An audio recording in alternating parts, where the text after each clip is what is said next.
Kalonzo Musyoka. Yeye yuko kule Ulaya. Kwa sababu yeye hayuko na sisi hapa, ametuma salamu. Pia ndugu yetu Uhuru Muigai Kenyatta ametuma salamu. Mnapokea? Mnapokea? Leo ni siku muhimu sana. Tunapanda sasa leo katika awamu ya pili ya mapinduzi katika taifa letu.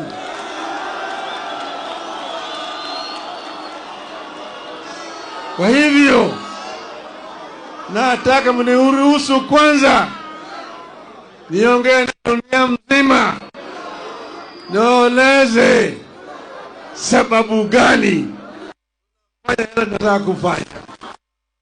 Unakubali? Nitasema na kimombo, sawa? Kwanza naanza na quotation. Woe to those who make unjust laws, those who issue oppressive decrees, to deprive the poor of their rights and withhold justice from the oppressed of my people, making widows their prey and robbing the fatherless. What will you do on the day of reckoning, when disaster comes from afar? To whom will you run for help? Where will you leave your riches? Unquote. That is Isaiah chapter 10, verses 1 to 3.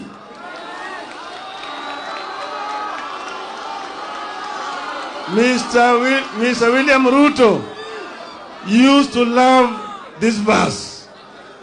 I hope he still does. Dear Kenyans, last week we were betrayed in this city. Our representatives conspired with an executive and abandoned us at our hour of need by voting for the punitive Finance Bill 2023. Yesterday, Mr. William Ruto endorsed this betrayal by signing the Finance Bill into law.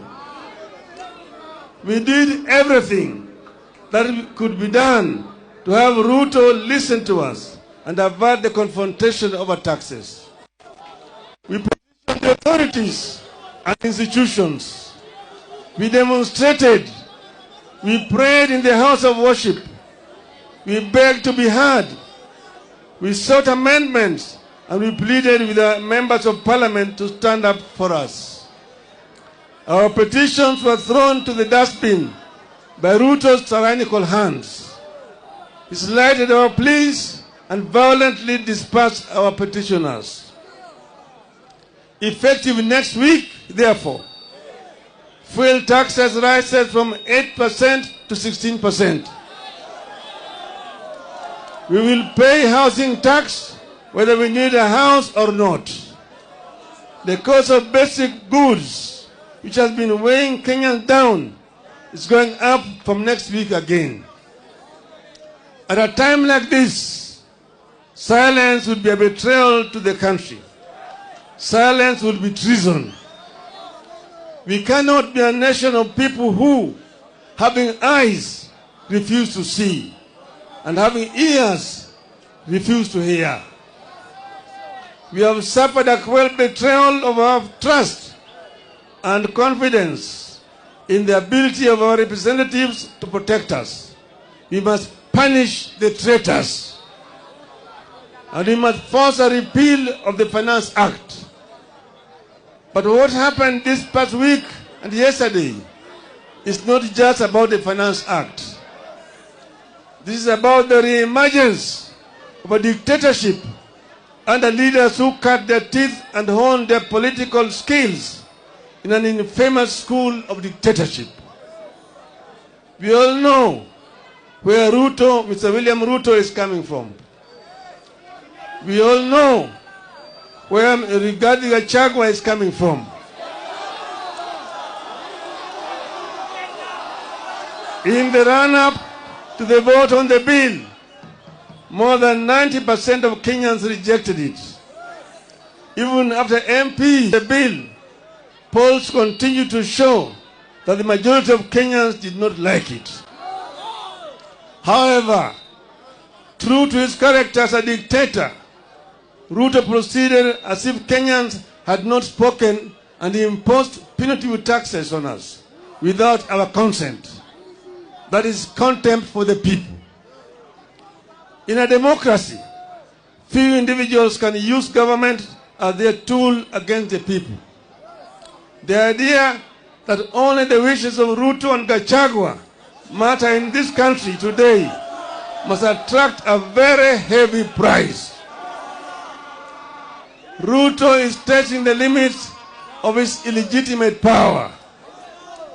Ruto is testing whether we still have the will, energy, and resolve to fight remnants of dictatorship. After stealing our election last year, Ruto now thinks he can steal anything and get away with it. We have to stop Ruto, and we have to stop it. We have to do it now.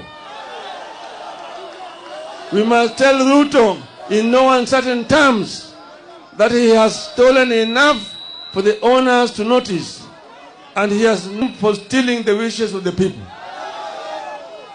This gathering must provide an unmistakable response to Ruto and those who think like him, that we are willing and ready to do whatever it takes to roll back dictatorship.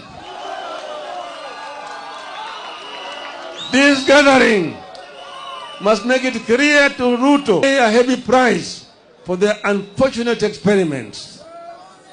You have some bad news for Mr. Ruto. The betrayal in the city has seeped into every village in Kenya. It has united Kenyans better than any government ever would.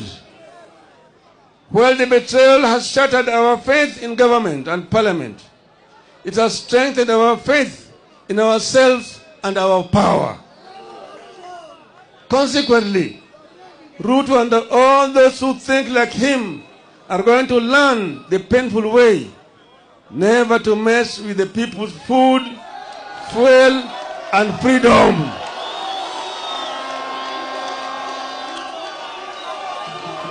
Hello? Ruto and his ilk are going to learn the hard way that Kenyans are fed up but not helpless. In this time of desperation in the country, Ruto is selling illusions of hope to our people with the phantom proposals that are meant to line the pockets of his cronies. It is wrong. It is cruel. It is evil. The question we must ask ourselves is, can a leader mean well for the people than the people do for themselves? The answer is no. Kenyans must not trust that insider smile that Ruto wears. It is betrayer's kiss. If Ruto meant well, he would have listened to the people. He did not, and now we must fight. Fellow Kenyans, comrades, a regime that has so blatantly ignored and betrayed us does not deserve our delegated power. We are taking back our sovereign power. We are going to the trenches ourselves to fight for ourselves. This regime does not deserve our obedience. We have no obligation to work for the success of a regime that has no interest in our success. We are the people. Sitasimama maovu yakitawala, sitasimama maovu yakitawala. Hello? There's no other option left. We must fight. We are going to fight everywhere and anywhere.